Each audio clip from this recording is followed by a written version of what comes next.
It's 10 o'clock. This is Sky News at 10, our top story. 2 British nationals thought to be among 16 people missing in the Red Sea after a tourist boat sinks. The Foreign Office says it's supporting British nationals and families. Also tonight, anger after Storm Bert as the Welsh authorities admit flood warnings came too late and there wasn't enough time for people to safeguard their properties. Business after business after business emptying their damaged stock. Tens of thousands of pounds worth of damage. Prosecutors filed to drop criminal charges against President-elect Donald Trump. The father of Ellie Edwards, murdered on Christmas Eve, responds to the early release of the man who helped her killer. It makes me sick to think that he's been rewarded in my eyes for his crimes by being released early. The assisted dying capital of the world. We have a special report from Canada ahead of a crucial vote in our parliament this week. And the Chancellor rules out further tax rises, saying public services will now need to live within their means. And we'll take a first look at tomorrow's front pages. That's in our press preview from 10:30 right through to midnight.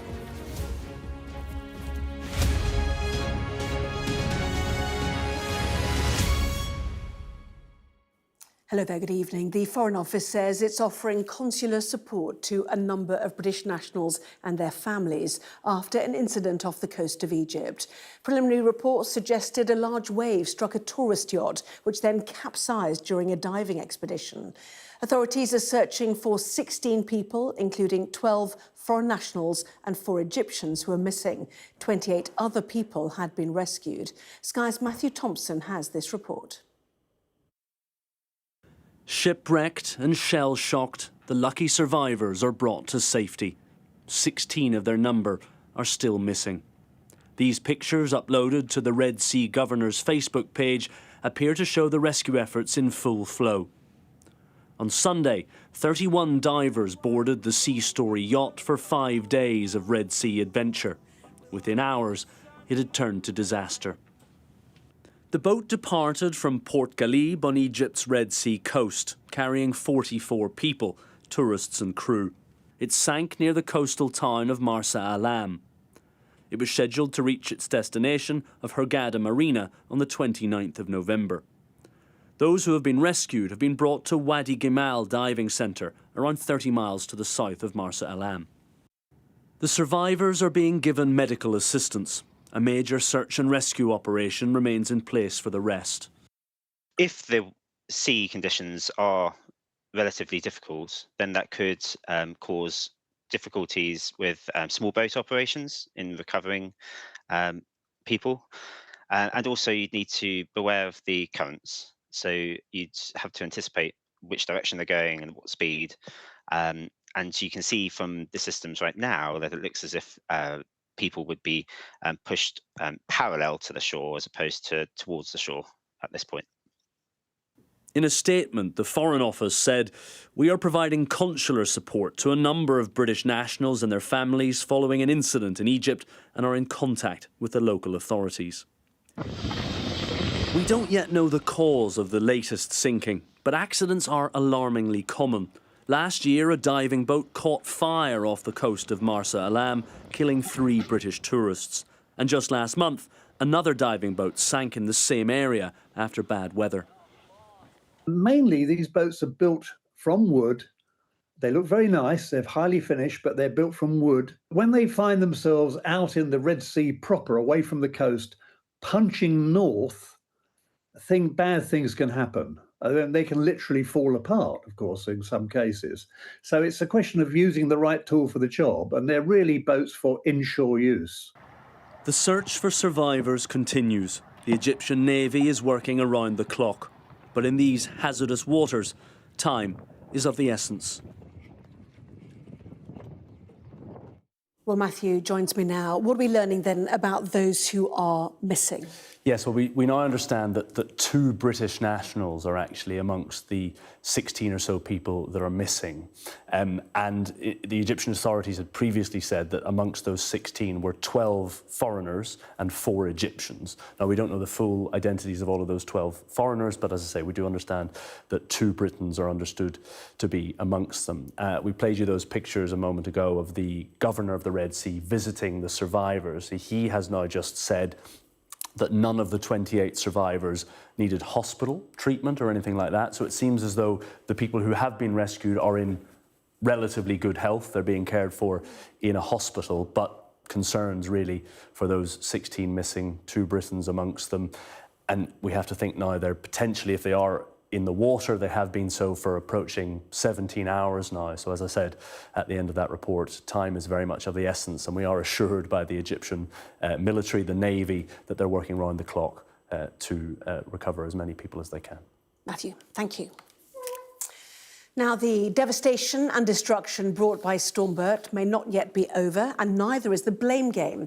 134 flood warnings, meaning floods are expected, remain in place across England and Wales tonight, plus 1 severe warning, meaning a danger to life. A further 154 flood alerts, meaning flooding is possible, are also in place. 5 people died when Storm Bert brought high winds and heavy rain.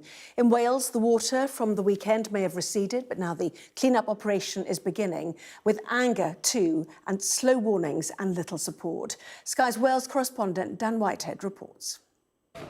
The morning after, and the clean-up is underway. At Storyville Books, their Christmas stock is now destroyed. We're looking at a rough estimate of £10,000 to £15,000, but I think that's probably going to rise up a little bit higher, maybe towards 20,000 after we've done a full assessment. The water rose up through the ground, and for people like Jeff, there's no insurance to pay for it. It's impossible for businesses in Pontypridd to get flood insurance whole time. All different kind of businesses can't get flood insurance. I even know a colleague who offered to have £25,000 excess and still couldn't get flood insurance. This is the reality for shops here in Pontypridd. Business after business after business emptying their damaged stock. Tens of thousands of pounds worth of damage. As businesses count the cost, residents are growing increasingly angry. We've had to rip the carpets out.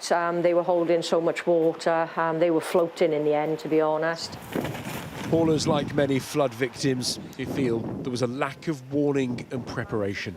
The flood warning, which is the risk to life, came at 7:41 yesterday morning, which is 10 minutes after it was already in the street. The neighbour had knocked the door. That was the only reason we knew it was happening. They need to change the alert system. We didn't get sandbags until I think maybe about 11 o'clock in the morning. But by then we had water in the house anyway. There was nothing we could do. The government body that looks after the alerts admitted to Sky News that there is an issue with how much notice people get. In terms of the timeline, absolutely, there wasn't enough time there for people to safeguard their properties, to get out. And obviously, we're hearing a lot of those kinds of stories in some areas. Obviously, other areas, we're not hearing those concerns. People did receive some of the warnings at the right time. And it is really important for us now, as I said, to acknowledge that there wasn't a lot of time there and to think about, what can we learn from that? Storm Bert has left a trail of destruction and disruption in many parts of the UK. It is an all too familiar story where yet again people are left counting the cost and wondering when the next flood will come. Dan Whitehead, Sky News in Pontypridd, South Wales. Well, a severe flood warning remains in place in Northampton, warning of a danger to life. Around 1,000 people have been moved from their homes as dozens of mobile homes have been cut off by floodwater in the area. The warning is expected to remain in place over the next few days, according to the Environment Agency.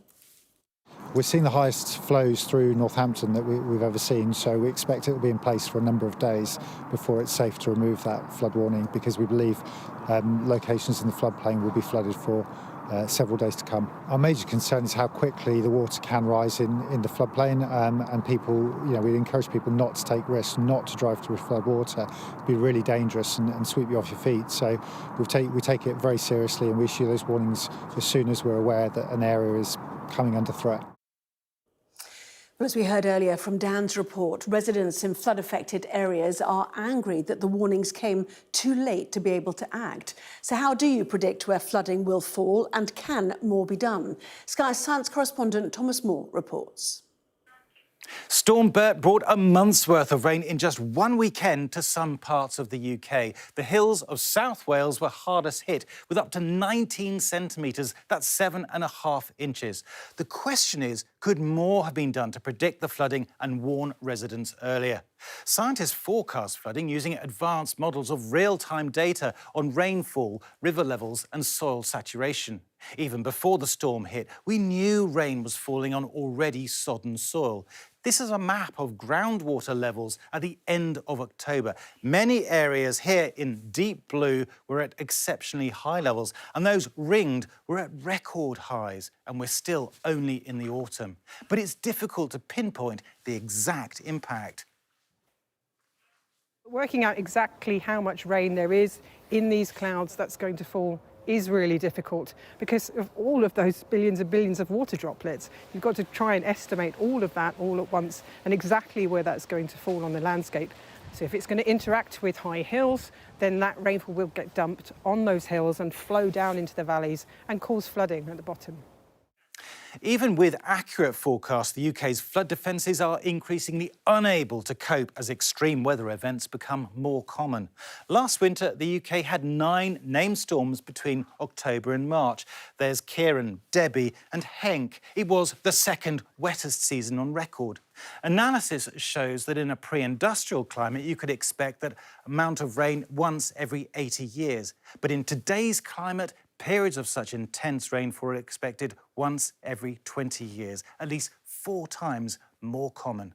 The flood defences we have weren't built for so much rain, so it's no surprise they keep getting overwhelmed.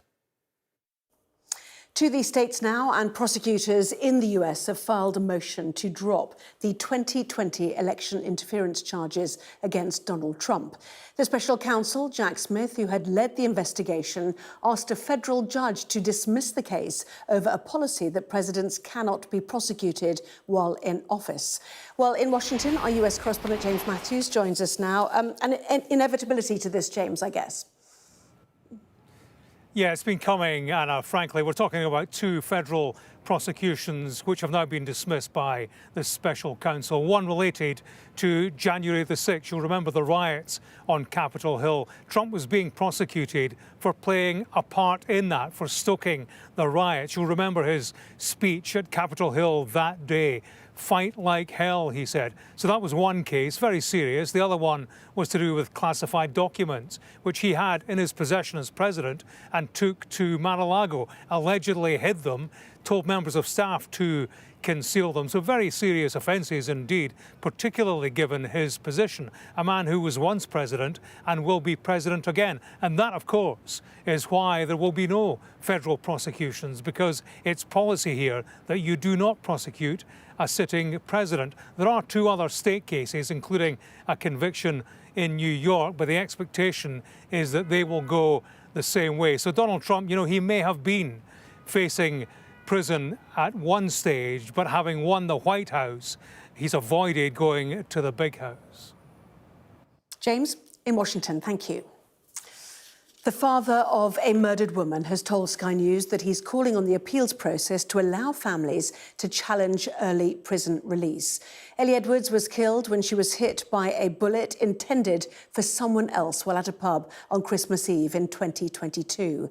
Her family has now been told that an accomplice to the crime is set to be released after serving only 40% of his sentence under the government early prison release scheme.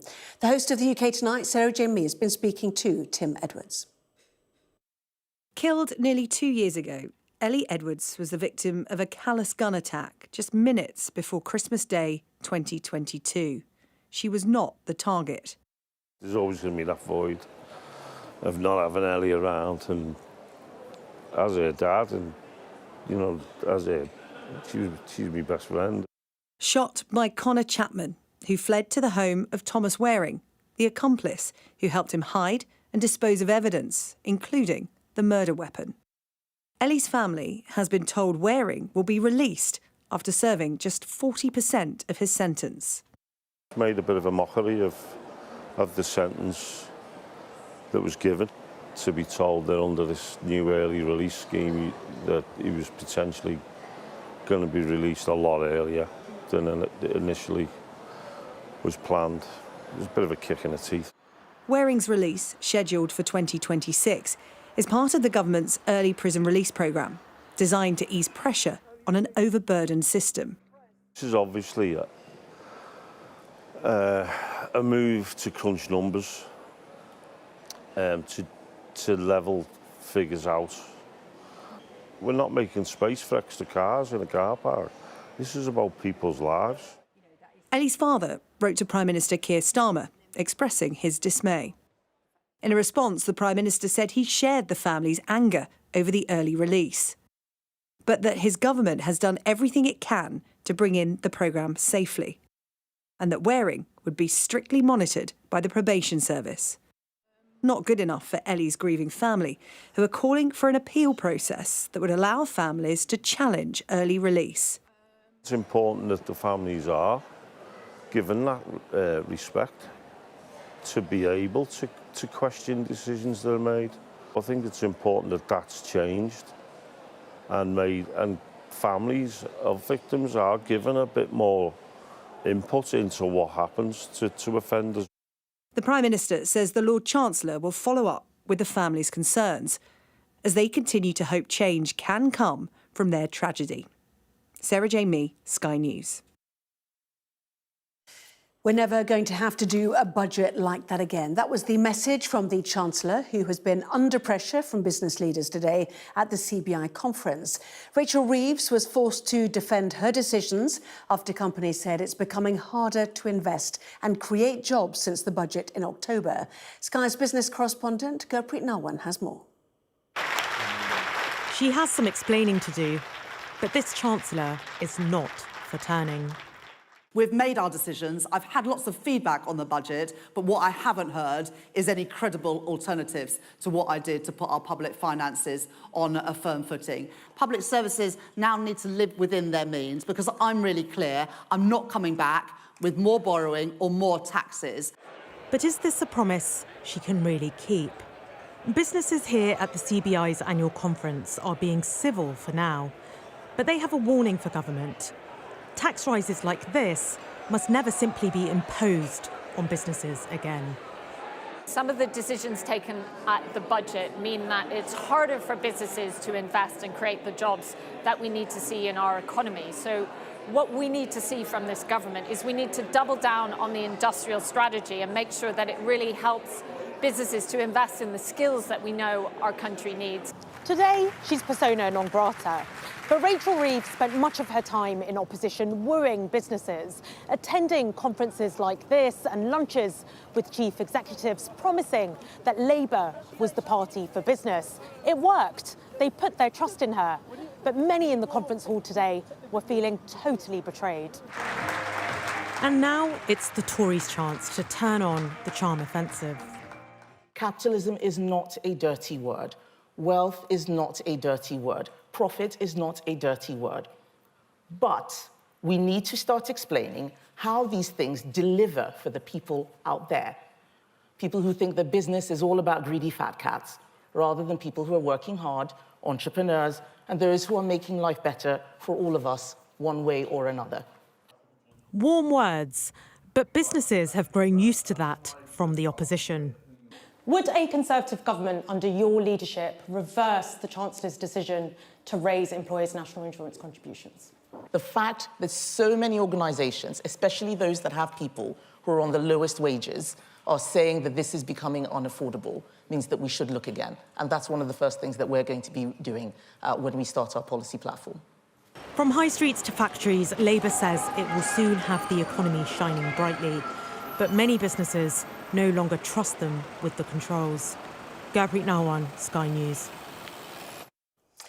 This week, MPs will vote on whether to legalise assisted dying. If passed, the legislation would allow terminally ill adults with 6 months or less to live to legally end their own lives. It is already legal in a number of countries, and in Canada, the law, intended to be used in exceptional circumstances, has changed to include people who suffer from mental illness and other medical conditions.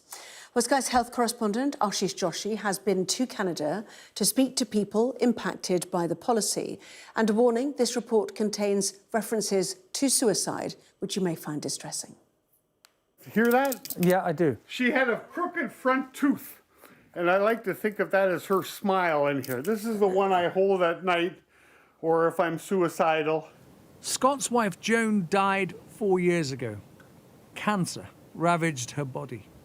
She chose to have an assisted death here at the home. You want to call or text tomorrow, that's fine. I'll try to keep up. I know I'll be busy. But I just want to say I love you with all my heart. Joan told her, yep, I'm ready. And we said our goodbyes, my daughter and I and everybody. And I remember feeling her pulse. And I remember feeling the last beat. The number of people using Canada's Medical Assistance in Dying programme is rising sharply, from just over 1,000 in 2016 when it was legalised to over 15,000 in 2023. And in just over 2 years, people with a serious mental health problem will have the right to be included. It's what Scott wants for himself. 10 years ago, I started getting this new feeling that I'm describing now. It's never gone away. It's always there. It's just dreadful. It is so horrifying. If I walked over there and touched you and gave you the feeling, you would gasp or scream out loud. When MAID was introduced, it was only available for terminally ill people. But by 2021, it was extended to those with a disability or serious medical condition, even when not life-threatening. Dr. Coelho says in some remote communities there is no palliative care, only assisted dying. The Human Rights Commissioner of Canada has twice repeated warnings that they are concerned about reports of people dying by assisted dying who seem to be choosing it because their supports and services are not in place. We're on the 47th floor, beautiful view of the lake here. Orlando is a high-flying lawyer with a lifelong history of chronic depression. He believes he's only talking to me now because assisted deaths were illegal until 2016. I would have chosen it in 1994. I would have tried it I would have asked for it in 2002. In 2004, you want the pain to end, right? And the last thing you need is someone in a white coat who says, well, I see it's kind of rough for you. How about we help you end your life? The developments in Canada are being closely followed around the world, especially in the UK, ahead of a vote to decide if assisted dying will be allowed. Supporters of assisted dying in Britain say it's wrong to compare the UK to Canada because the countries have two completely different legal systems, and they insist in the UK assisted dying will only apply to terminally ill adults with 6 months to live and never the disabled or mentally ill. But Scott says after having countless therapies, he's run out of options and he wants to die. It's the only way he believes his suffering will finally end. Ashish Joshi, Sky News in Toronto, Canada. Well, if you have been affected by the issues raised in this story, help is available from the Samaritans 24 hours a day. You can get in touch with them using the contact details on screen. Call 116 123 or email joe@samaritans.org. A 22-year-old man has been arrested on suspicion of attempted murder after a double shooting in West London, in which an 8-year-old girl was seriously injured. Emergency services were called at 5:30 yesterday evening to reports of an incident involving a number of people in a car on Southern Road just off Ladbroke Grove. A 34-year-old man was also shot and has suffered what police have described as potentially life-changing injuries. A 32-year-old woman was also taken to hospital as a precaution, but was not hurt. It is a big week for politics in Ireland, with a general election on Friday that has the potential to radically change the course of Ireland's relations with the UK and the wider world. Sinn Féin leader Mary Lou McDonald told our Ireland correspondent David Blevins that she will demand a referendum on Irish unity if she wins. I think that the process now of reunification has to be at the heart of government. I believe that we will have the referendums in this decade. I've said that consistently. I think that is a necessary thing. You see, I think we're at a point in our political evolution and the evolution of change in Ireland that we have to talk about this. It can't be constantly the elephant in the room. Thousands of people have protested outside Georgia's parliament as the newly elected government convened for the first time since the election.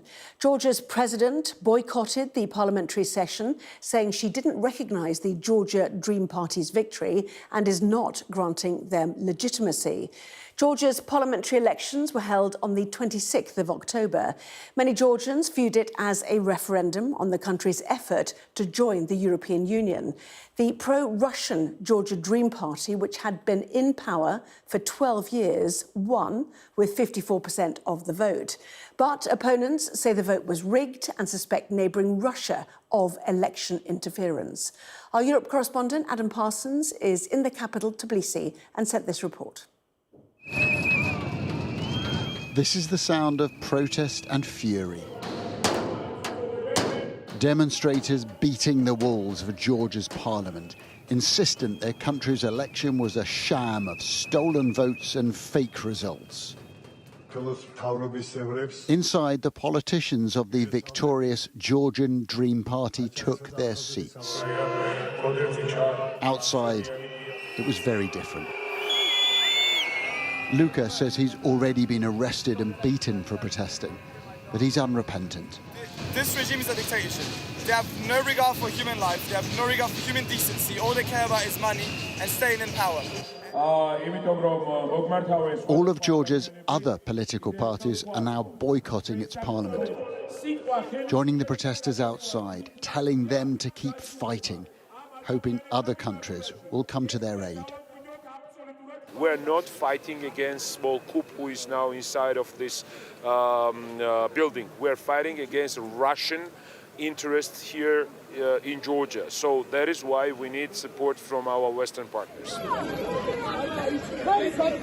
It is a month since the election results sparked violent clashes amid stories of corruption and intimidation. And this is the focus of so much anger. Georgian Dream's billionaire founder, Bezina Ivanishvili, accused of turning this country into his personal fiefdom. In this poster, his face is blended with Vladimir Putin's. These protesters don't just think that their election was rigged. They think the whole democratic basis of this country is being eroded. And after years of Georgia moving towards closer ties with the West, their greatest fear is that this nation is now moving back into the orbit of Moscow. The theme here, amid the rain, the cold and the heavy police presence, was defiance. Right, we're going to be here and protect our country because we have nothing else to do. Nothing else to do. You have to protect Georgia. Yes, we have to protect Georgia, definitely. The future is uncertain. Georgia is now a volatile country full of anger. But the government and its billionaire backer seem sure that the fury will eventually fade, like tears in the rain. Adam Parsons, Sky News, Tbilisi. Well, news now of Davina McCall. She's revealed she has short-term memory loss as she recovers from brain tumour surgery. The TV presenter revealed earlier this month that she was undergoing an operation for a benign but rare tumour. In a video shared on social media, the 57-year-old said it had been a mad time and she was grateful for all the support. It's just really nice to be back home. I'm on the other side. My short-term memory's a bit remiss, but that is something that I can work on, so I'm really happy about that. I think when something like this happens, I just feel so grateful. I've always been grateful. I've been really lucky in my life, but I feel unbelievably grateful right now. So thanks for everything, all of you. I'm on the mend, I'm resting, I'm sleeping loads, and I feel really good. I just feel very lucky. Wishing Davina, of course, the very best in her recovery. Well, that was Sky News at 10. Coming up, we'll take a first look at tomorrow's newspapers in the press preview tonight, joined by the political editors of The Sun and The Guardian, Harry Cole and Pippa Clearer. Welcome to both of you. Among the stories, we'll be discussing this on the front of the Eye, with its headline, Public Spending Cuts on the Way from 2026, the paper tells us, as Reeves vows no more tax rises. That and more after this break.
this conflict. They keep telling us that they want aid. And this is what's left of it. Dense, heavy vehicle.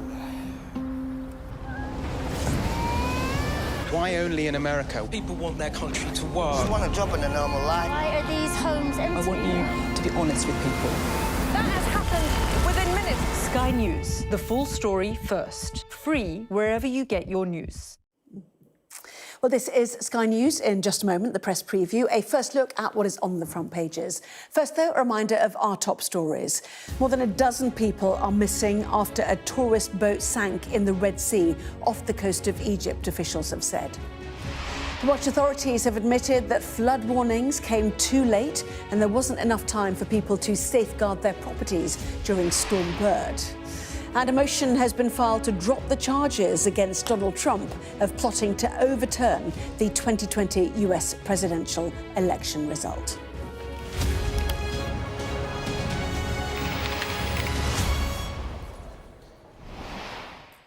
Hello there, you're watching the press preview, a first look at what is on the front pages. Time then to see what's making the headlines with the political editors of The Sun and The Guardian, Harry Cole and Pippa Crerar. Welcome and great to see both of you. So as ever, let's take a look at the front pages, shall we? After the pain of the budget, the Eye says that public spending cuts are on the way from 2026 as the Chancellor tries to keep her pledge not to raise people's taxes for the life of this Parliament. That story also the lead for the Mail, with the Chancellor saying the public sector must live within its means. The Telegraph, meanwhile, speaks to business bosses who say that the increase in their tax burden is milking firms, making them less competitive and the UK a worse place to invest. Pippa's paper, The Guardian, has a lead story written by her, where Keir Starmer pledges help for young people to get jobs from the Premier League, the Royal Shakespeare Company and Channel 4, among others. That Labour push to create jobs also leads The Times with the famous Tory election campaign slogan from 1979, Britain isn't working. The Financial Times points to an upcoming report by MPs into the Financial Conduct Authority, the main city watchdog, which brands it incompetent at best and dishonest at worst. The Metro welcomes news that its campaign to reduce violence against women has the backing of the Prime Minister, Sir Keir Starmer, who has pledged to make drink spiking a specific criminal offence. The nationwide clean-up after Storm Bert is top story for The Mirror, the headline, Mud, Sweat and Tears. While the Star highlights the plight of pets being abandoned in large numbers as the cost of living crisis hits their owners. While the Express reveals that there is to be a UK bank holiday next year to mark the 80th anniversary of the end of the Second World War. Well, a reminder, by scanning the QR code you'll see on screen during the programme, you can check out the front pages of tomorrow's newspapers while you listen to our guests. Let's head to Harry and to Pippa. Welcome to both of you. The appearance of the Chancellor at the CBI, the business conference, making a number of headlines, Harry, for example, in the Mail.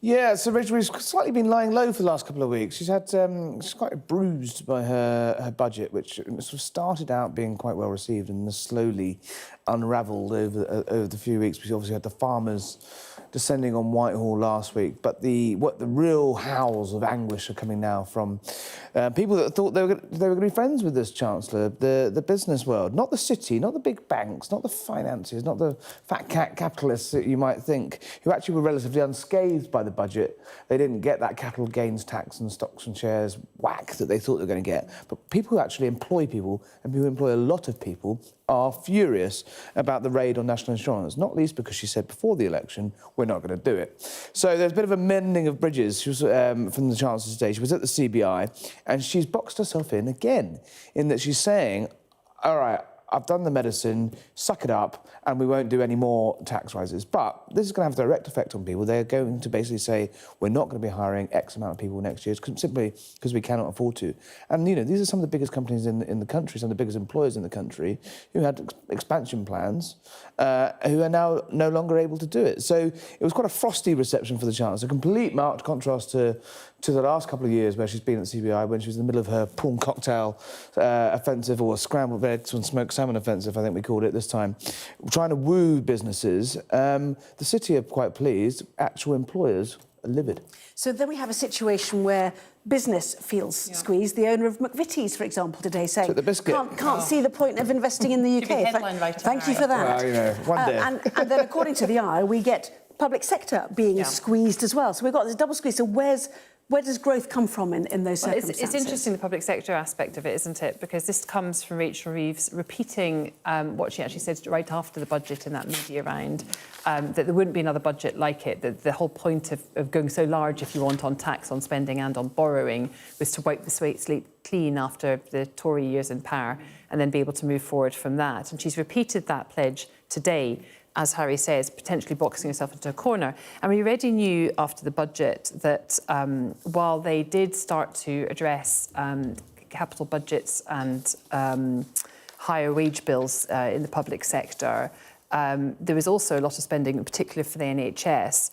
And the figures which were published at the same time as the budget showed that that public spending was due to grow much more slowly beyond this year, which implies that there'll be big cuts to unprotected departments, like, for example, local government and justice. And that's, the eye is picked up on that, suggesting that public spending cuts are on the way, that even though Keir Starmer and Rachel Reeves have talked about austerity, or not having austerity, crucially, not having a repeat of it, that actually the implication of what she said today, as the same as after the budget, is that those cuts would actually be on the way. And so that, I think that's really important to mention as well. The growth bit of it, where does the growth come from? Well, we already know the OBR predictions are suggesting that growth is not going to increase as fast as previously. As they set up the March budget, there was a revision, of course, you should mention that. But both Keir Starmer and Rachel Reeves have turned around and said, there's not, we're not happy with these growth figures. We need to improve them. How are they going to do that? Well, that's the problem, is when will the growth come? Because the Chancellor has said, look, I've done the painful budget, I never want to do another one like it. But in reality, if the growth figures are as the OBR predicted, and we end up in a trade war with Donald Trump, for example, there's further instability in Russia or in China or in the Middle East, whatever, it could be a multitude of things that mean that anemic growth that we're suffering from at the moment stays through this Parliament.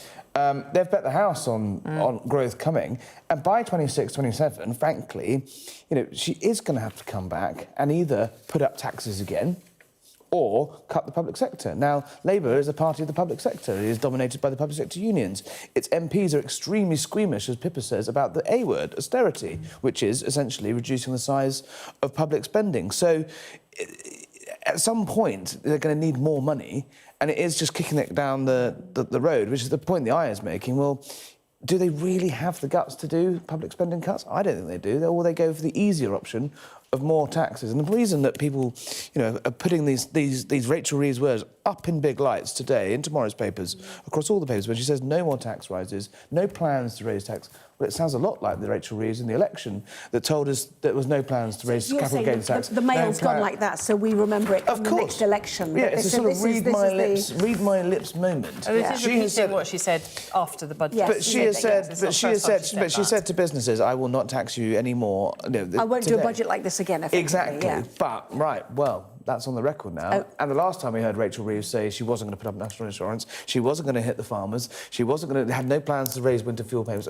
There's a slew of these opportunities. Running into the realities of governing. Yeah, but frankly, I remember a very good story in The Guardian. A very good story in The Guardian before the election, where privately they were conceding they were going to do 13 tax rises before the election. So I just think there's a slight honesty gap at the moment with this Chancellor. Yes, and the whole point is the only way to counter this squeeze on the public sector or tax rises going up is to have growth.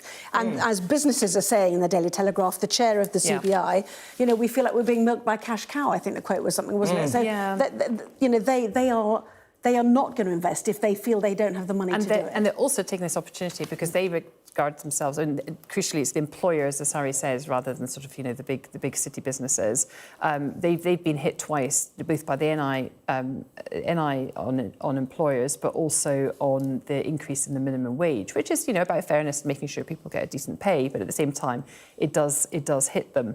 And there's this is not the only area there's unintended consequences in. So the CBI using this opportunity, unsurprisingly perhaps, just to remind the government that there are ways, not just the public sector, but also by tackling red tape and making a point about their workers' rights plans, which obviously Labour is also coming ahead with, suggesting that could be a way to, if they water those down further, then that could be a way to sort of free them up to invest and to grow.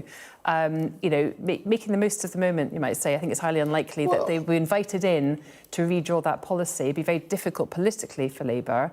But when the options are on the table, Rachel Reeves went into the conference today saying, look, there were no alternatives. Well, CBI is presenting one. Let's see whether it's palatable to her. Probably not. Are you both fingers on the pulse type people? You say she's bruised. He's laughing. You say that she's bruised, but is there any wobbles in government from the winter fuel allowance onwards? Do you think about how the first 100+ days has? Yeah, totally. I think the decision to delay the budget for as long as they did will go down. When people write the sort of first drafts of history about this government, will go down as a very silly thing to have done, because you essentially created this vacuum that was filled with lots of stories about freebies and all sorts of difficulties. If they'd come in and actually, in the way that they spent so long salting the earth after the Tories, and they actually ended up, their evidence suggests, talking down business confidence, first blow.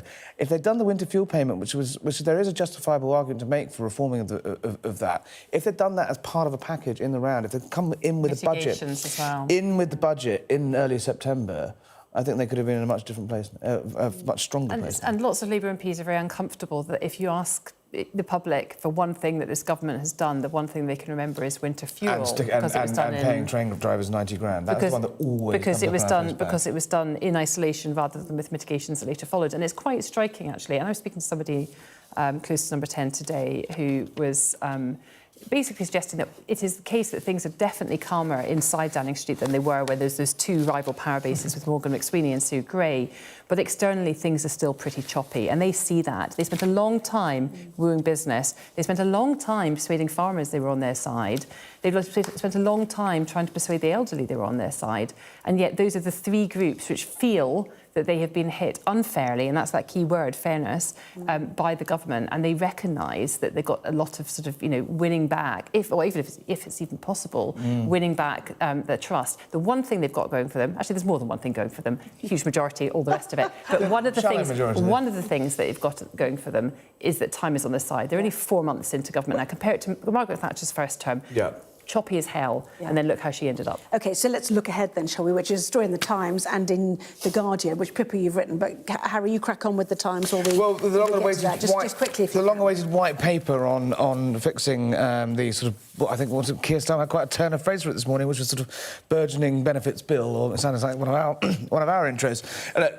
There is a massive problem with the fact that millions of people are on long-term sick, out of work, and the first attempt to sort of have a crack at that is coming tomorrow. And frankly, from what we've seen so far, it looks like pretty thin gruel in terms of, a pilot scheme here, a 45 million quid there.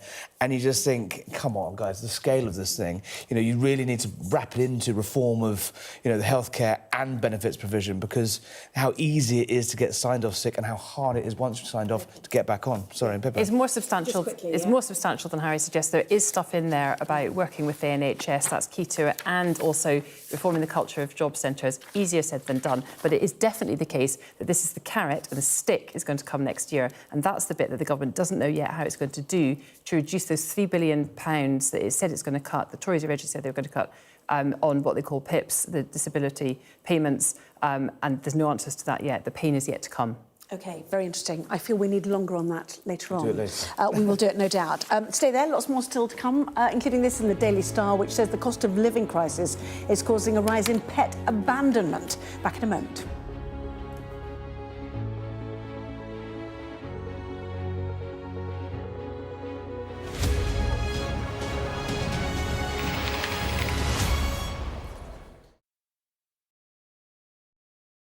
I'm Siobhan Robbins, Sky's Europe correspondent based here in Berlin.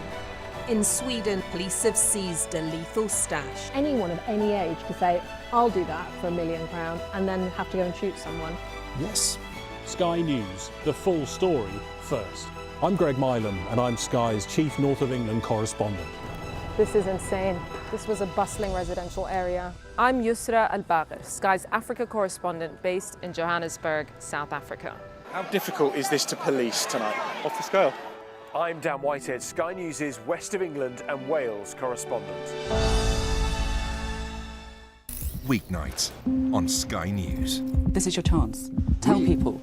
Welcome to the Politics Hub. Our police force has apologised. If you want to find out about Grimsby, you come to the docks. I'm live in Jerusalem. Are you not concerned that that could lead to all-out war? Hello there, good evening. There are fears of an upsurge in violence. What's at stake here? You are watching the press preview, a first look at the front pages as they arrive. I saw police being forceful, pushing young men and women to the ground as they made almost 100 arrests. Will the cold affect your voters? Well, we have a lot of tremendous support. Free, wherever you get your news. The people here know that worse storms may well be on their way. I'm Martha Kellner and I'm Sky's US correspondent based here in Los Angeles. Trust in politics is at an all-time low. What's going wrong and can we fix it? It's from Liz. She wants to know, why is there still no sign of the Labour Party electing a woman as leader? It's sort of embarrassing. You know, it takes a very strong man to be leader, but it takes an even stronger man to support a woman for leader. If you want to be mean to politicians, like, crack on. The activists that go out and make elections happen, I kind of feel like just don't be horrible to them. Be polite to them in the same way that they're polite to you. Keir Starmer has got us into government with a big majority. He was completely clear before the election that he wasn't going to be able to do the two-child benefit policy, but I wouldn't be surprised if it isn't an early thing that comes along. I went up to Gordon Brown and said, hello? No, yes, where is it? I said, found all these Tory candidates breaking land. Let me see it, let me see it. This is brilliant, brilliant. We arrive. A secret hospital hidden in the Myanmar jungle, treating the victims of this bloody war. This is Myanmar today. Its military rulers don't want the world to see, but we have. I fight for my own future. I fight for my generation's future. This is an actual crime. They don't care for that. Myanmar army is only a couple of kilometers away. So this is a major humanitarian disaster.